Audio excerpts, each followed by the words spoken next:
σε πολύ σημαντικές αποκαλύψεις όσον αφορά τη συνάντηση κορυφής που έλαβε χώρα στην Αλάσκα ανάμεσα στους δύο προέδρους, τον Ντόναλντ Τραμπ των ΗΠΑ και τον Βλαντίμιρ Πούτιν της Ρωσικής Ομοσπονδίας, προχώρησε ο Ρώσος Υπουργός Εξωτερικών Σεργέη Λαυρόβ μέσω ενός νέου αποσπάσματος της συνέντευξης που παραχώρησε στην εφημερίδα Κόμερσαντ και το οποίο δημοσιοποίησε το Ρωσικό Υπουργείο Εξωτερικών σε λογαριασμό του στα κοινωνικά δίκτυα.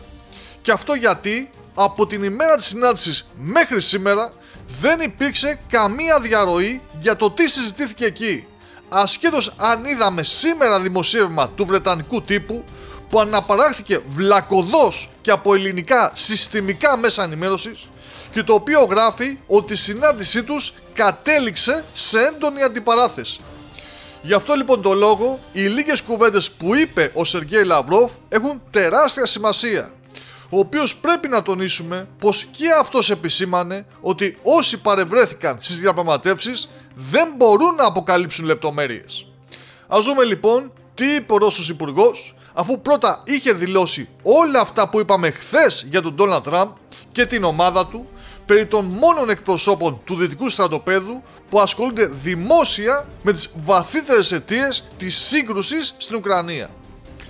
Για προφανείς λόγους, όσοι παρευρέθηκαν σε αυτές τις διαπραγματεύσεις δεν μπορούν να αποκαλύψουν λεπτομέρειες. Αλλά η ουσία ήταν ότι ο Ρώσος πρόεδρος Βλαντίμιρ Πούτιν έφερε στην Αλάσκα μία απάντηση στις προτάσεις που είχαν υποβληθεί στη Μόσχα μερικές εβδομάδες νωρίτερα από τον ειδικό προεδρικό απεσταλμένο των ΗΠΑ Στίβεν Γουίτκοφ. Ο Ρώσος πρόεδρος Βλαντίμιρ Πούτιν αφιέρωσε στη συνέχεια λίγο χρόνο για να εξετάσει το θέμα και στην Αλάσκα δήλωσε ότι ήταν έτοιμος να αποδεχτεί την ιδέα που παρουσίασε ο Στίβεν Γουίτκοφ, καθώς πάνω απ' όλα αντανακλούσε την κατανόηση των βαθύτερων αιτιών και στόχευε στην αντιμετώπιση τους. Στην πραγματικότητα εξήγησε πως μόλις γινόταν δεκτή αυτή η ιδέα θα μπορούσε να εφαρμοστεί. Ο πρόεδρος των ΗΠΑ Ντόναλντ Τραμπ δήλωσε ότι έπρεπε να συμβουλευτεί την Ουάσιγκτον. Αναμένουμε απάντηση. Καμία από τις δηλώσεις του σχετικά με τους Tomahawk δεν επηρεάζει με κανέναν τρόπο αυτό που συζητήθηκε ενιολογικά στην Αλάσκα. Θα το έλεγα μάλιστα ενιολογικά και πρακτικά.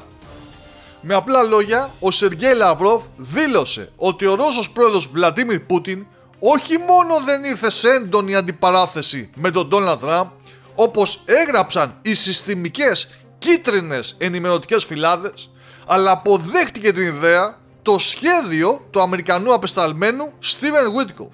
Και τώρα η Ρωσία αναμένει την απάντηση των ΗΠΑ του Αμερικανού Προέδρου Ντόναλντ Τραμπ. Αυτό γίνεται ακόμα πιο ξεκάθαρο στη συνέχεια του αποσπάσματος της συνέντευξης του Ρώσου Υπουργού. Επαναλαμβάνω, η διαδικασία της Αλάσκας δεν έχει ολοκληρωθεί. Απαντώντας στην πρόταση που μας μετέφεραν, δηλώσαμε τη θέση μας, η οποία είναι ότι αποδεχόμαστε την πρόταση επί της ουσίας και προτείνουμε μια συγκεκριμένη πορεία για την εφαρμογή της. Τώρα περιμένουμε μια απάντηση στην απάντησή μας στην πρότασή τους. Αυτές λοιπόν οι αποκαλύψεις του Ρώσου Υπουργού αποδεικνύουν και ότι υπάρχει κοινή αντίληψη της πραγματικής καταστάσεως από τις ΗΠΑ και τη Ρωσία και πως έχουν υποθεί και πολύ πιθανόν συμφωνηθεί πάρα πολλά που ακόμα δεν γνωρίζουμε και που προφανώς δεν πρέπει να γνωρίζουμε μέχρι να έρθει η κατάλληλη στιγμή.